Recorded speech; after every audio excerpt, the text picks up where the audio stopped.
Chapter 14. The Impression of Increase. Whether you change your vocation or not, your actions for the present must be those pertaining to the business in which you are now engaged.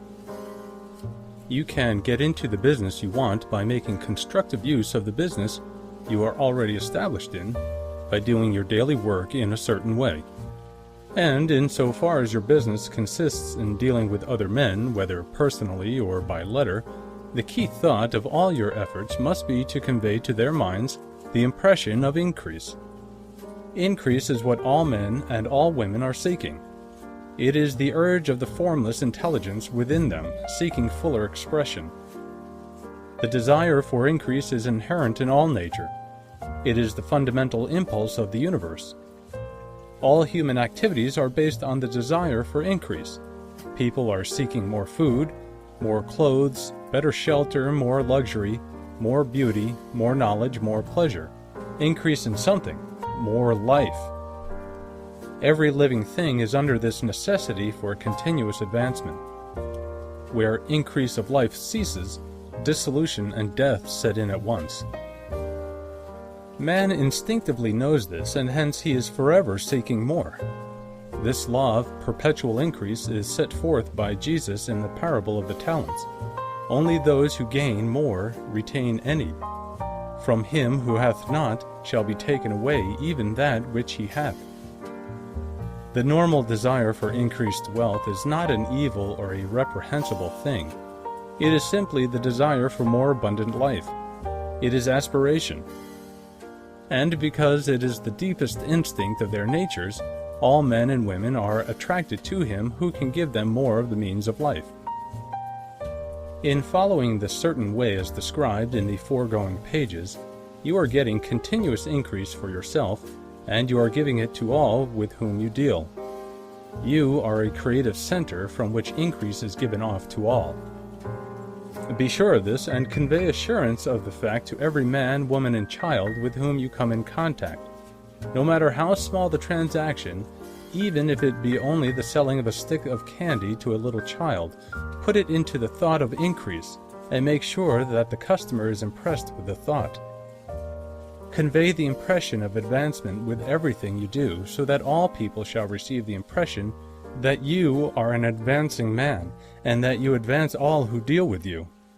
Even to the people whom you meet in a social way, without any thought of business, and to whom you do not try to sell anything, give the thought of increase. You can convey this impression by holding the unshakable faith that you yourself are in the way of increase, and by letting this faith inspire, fill, and permeate every action. Do everything that you do in the firm conviction that you are an advancing personality, and that you are giving advancement to everybody. Feel that you are getting rich, and that in so doing you are making others rich, and conferring benefits on all. Do not boast or brag of your success, or talk about it unnecessarily. True faith is never boastful. Wherever you find a boastful person, you find one who is secretly doubtful and afraid. Simply feel the faith and let it work out in every transaction. Let every act and tone and look express the quiet assurance that you are getting rich, that you are already rich. Words will not be necessary to communicate this feeling to others. They will feel the sense of increase when in your presence, and will be attracted to you again. You must so impress others that they will feel that in associating with you, they will get increase for themselves. See that you give them a use value greater than the cash value you are taking from them. Take an honest pride in doing this, and let everybody know it, and you will have no lack of customers. People will go where they are given increase, and the Supreme, which desires increase in all, and which knows all, will move toward you men and women who have never heard of you. Your business will increase rapidly, and you will be surprised at the unexpected benefits which will come to you. You will be able from day to day to make larger combinations, secure greater advantages, and to go on into a more congenial vocation if you desire to do so.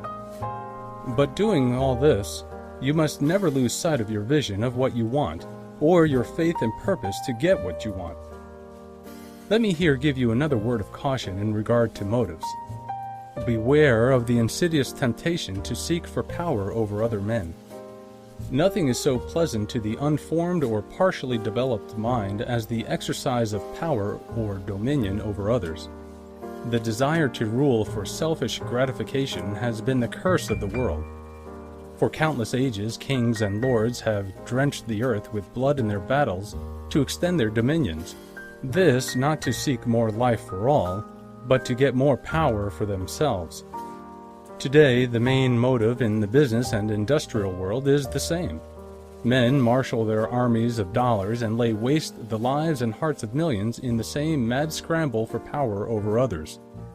Commercial kings, like political kings, are inspired by the lust for power. Jesus saw in this desire for mastery the moving impulse of that evil world he sought to overthrow. Read the 23rd chapter of Matthew and see how he pictures the lust of the Pharisees to be called the master, to sit in the high places, to domineer over others, and to lay burdens on the backs of the less fortunate. And note how he compares this lust for dominion with the brotherly seeking for the common good to which he calls his disciples. Look out for the temptation to seek for authority, to become a master, to be considered as one who is above the common herd, to impress others by lavish display, and so on. The mind that seeks for mastery over others is the competitive mind, and the competitive mind is not the creative one. In order to master your environment and your destiny, it is not at all necessary that you should rule over your fellow men, and indeed, when you fall into the world's struggle for the high places, you begin to be conquered by fate and environment, and your getting rich becomes a matter of chance and speculation. Beware of the competitive mind. No better statement of the principle of creative action can be formulated than the favorite declaration of the late Golden Rule Jones of Toledo. What I want for myself, I want for everybody.